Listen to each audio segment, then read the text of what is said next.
guys, saya dan kelompok saya sedang di daerah Desa Pulau Jantan, Kecamatan Nasrin Hulu, Kabupaten Labuan Batu, di peternakan Karo Japang.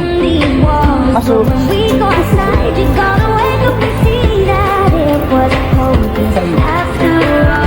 Dengan abang siapa? Bang Hendri. Assalamualaikum warahmatullahi wabarakatuh. Kami sedang di peternakan ayam Kampung. ayam kampung yang diternak oleh Bang Hendri. Bang Hendri di Desa Pulau Jantan, Kecamatan Nasmin Hulu, Kabupaten Labuan Batu Utara. Saya di sini menanyakan sedikit, izin ya Bang. Iya. Kalau boleh tahu Bang, sejak kapan Abang bikin usaha ini? Sebelumnya saya perkenalkan dulu, ini peternakan saya ini bernama Karo Japam. Ini ternak ayam kampung. Mulai berdirinya itu 3 tahun yang lalu, waktu akhir-akhir pandemi COVID-19. Saya itu berhenti bekerja dan mendirikan usaha ini, usaha budidaya ayam kampung. Jadi Bang, dulu situasinya dari dulu seperti ini, ayam-ayamnya dari dulu ayam ini. Awal mulanya saya itu usaha pembesaran, artinya saya beli bibit ayam DOC, kemudian saya besarin lalu dijual per kilo atau per ekor. Seiring berjalannya waktu saya rubah, akhirnya saya rubah menjadi pelihara indukan. Indukan ini menghasilkan telur, jadi setiap hari itu kita panen telurnya lalu kita kumpul, dan setiap 7 hari sekali atau 1 minggu sekali kita masukin ke mesin tetas. Nanti setelah 21 hari di mesin tetas, dia akan menetas dan menghasilkan DOC atau anak ayam. Itu yang kita jual kepada konsumen. Kenapa lebih milih peternakan ayam? Kenapa nggak usaha yang lain seperti bebek atau telur puyuh yang lain? Kenapa harus ayam kampung?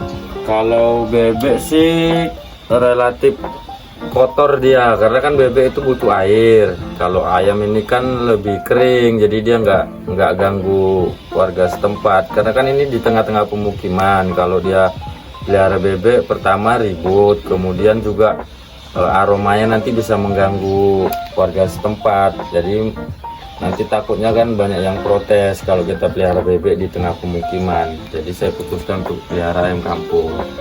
Jadi Bang, satu harinya telur ayam yang dihasilkan berapa telur? Kira-kira kalau dari populasi itu 70%. Artinya kalau kita punya induk 10 ekor bisa dapat 7 butir, dan di sini tuh ada sekitar 35 ekor induk.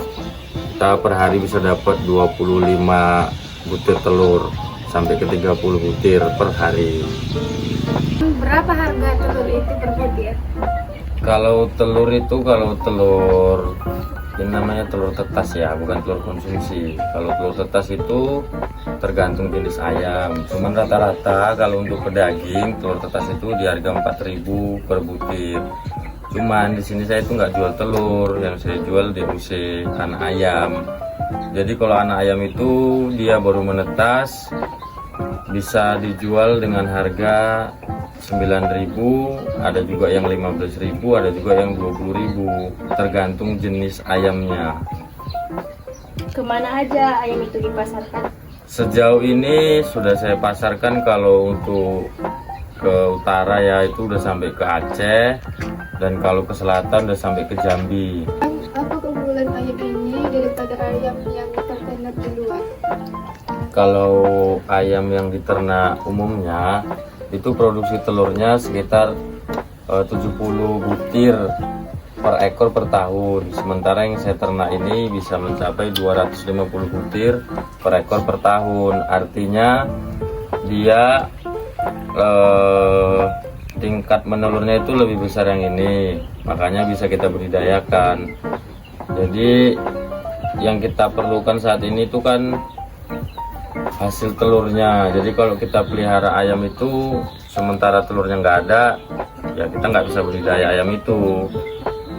Makanya ayam ini sudah silang-silangan. Artinya disilangkan itu supaya produksi telurnya bisa meningkat dan bisa dibudidayakan, yang tentunya bisa menguntungkan untuk pembudidayanya atau peternaknya itu sendiri. kelebihannya. Yang kedua juga ayam ini cepat dipanen dengan hari panen itu sekitar 60-70 hari ayam udah bisa dipanen dengan bobot 8, 9, 1 kilo. Sementara kalau ayam yang pada umumnya itu kan masa panennya sampai 90-100 hari. Jadi kita udah pangkas waktu panen dan ini produksinya juga udah lebih tinggi daripada yang ayam kampung yang diliarkan pada umumnya. Kalau dia ayam merah kan bang, ada di batas usianya untuk bertelur kan. Kalau ayam ini bang, ada di batasnya. Maksudnya batas produksinya. Ya, misalnya kan kalau udah umur sekian, betul nggak bisa lagi. Masa apkir ya, sama ayam ini juga dengan catatan rawatan yang bagus dia bisa bertelur sampai 2 tahun. Setelah itu dia masa apkir. Sebenarnya bisa dipertahanin terus, tapi kan kalau kita untuk skala usaha itu udah nggak produktif lagi produksi dia. Nah, artinya dalam 5 ekor itu bisa cuma bertelur 1 atau tidak bertelur hari ini. Itu kan tidak menguntungkan lagi kalau dari segi bisnis. Jadi masa akhirnya itu dengan perawatan yang baik, ayam ini mampu berproduksi maksimal itu sampai usia 2 tahun. Tadi kan abang bilang pendapatan abang itu per bulan 10 juta.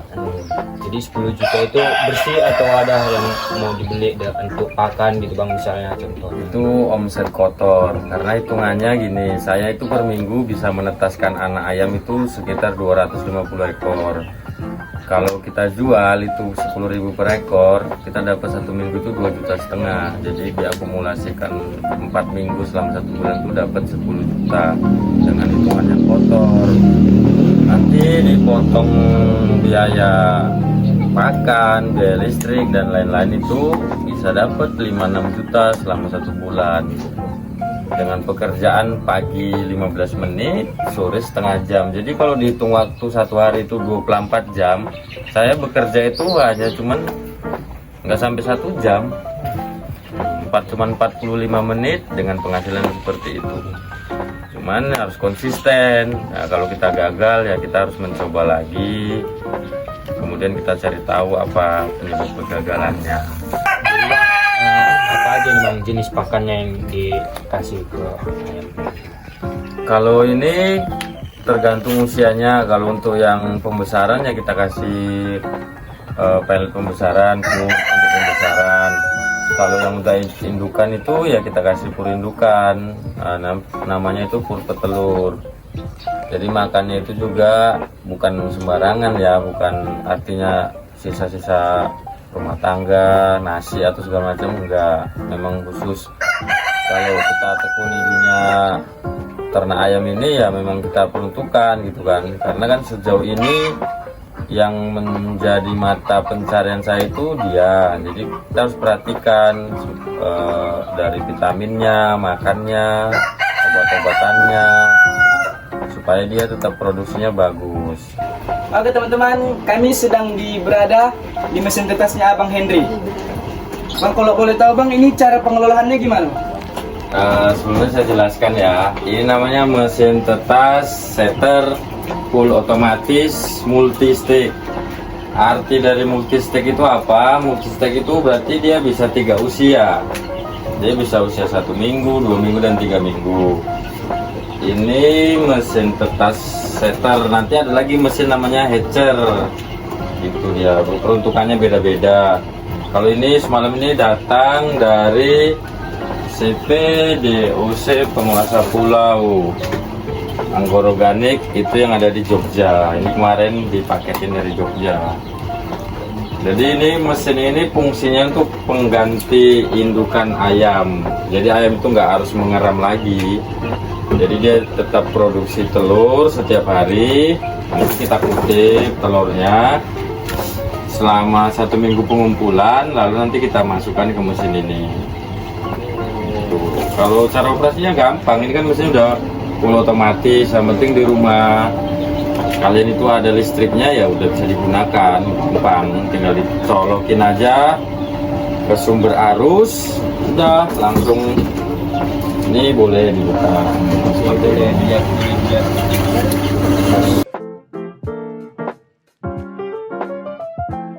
Dari kami Apa motivasi atau kesimpulan abang untuk usaha ini? Kalau motivasi untuk kaum muda, yang pertama itu kita harus berpikir bagaimana kita tidur itu pun bisa menghasilkan uang. Sekarang ini kan banyak pemuda-pemuda itu kreatif. Kalau dari saya itu nggak harus di dunia perayaman aja sih, terserah mau pilih apa.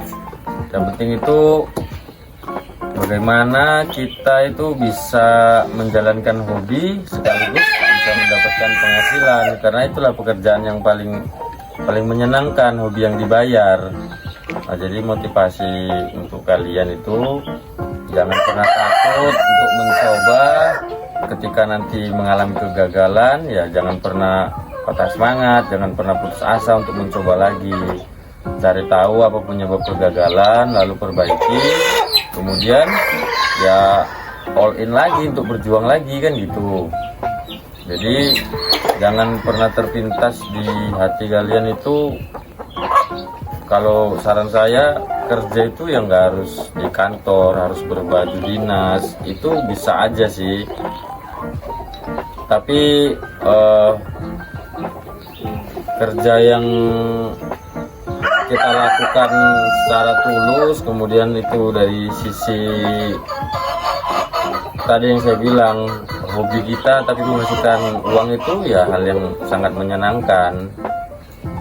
Makanya kalau kalian itu ada minat ingin berwirausaha, ya carilah guru yang terbaik, boleh sama siapa aja. Dimana kalian itu ingin belajar, datangi, jangan sungkan-sungkan. Kemudian tanya sama orang yang pernah mengalami kegagalan lalu dia bisa bangkit.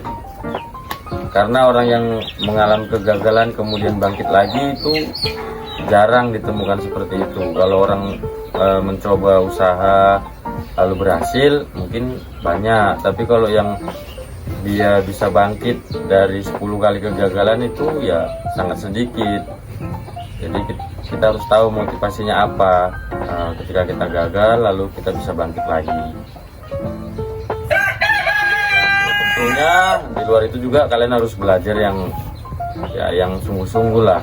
Di masa-masa SMA inilah tempat kalian benar-benar menimba ilmu. Jangan banyak main, fokus saja sama pendidikan. Nanti kalau udah punya penghasilan itu semuanya ngikuti. Kayak teman juga banyak, kalau nanti kita punya penghasilan ya dengan sendirinya orang akan datang. Sama juga pasangan, dengan kita punya banyak uang kita nggak perlu cari, nanti dia datang sendiri. Yakinlah dengan kata-kata yang saya ucapkan itu. Jadi fokusnya itu ya untuk belajar. Oke, kami akhiri wawancara kami. Terima kasih buat abang. Assalamualaikum warahmatullahi wabarakatuh.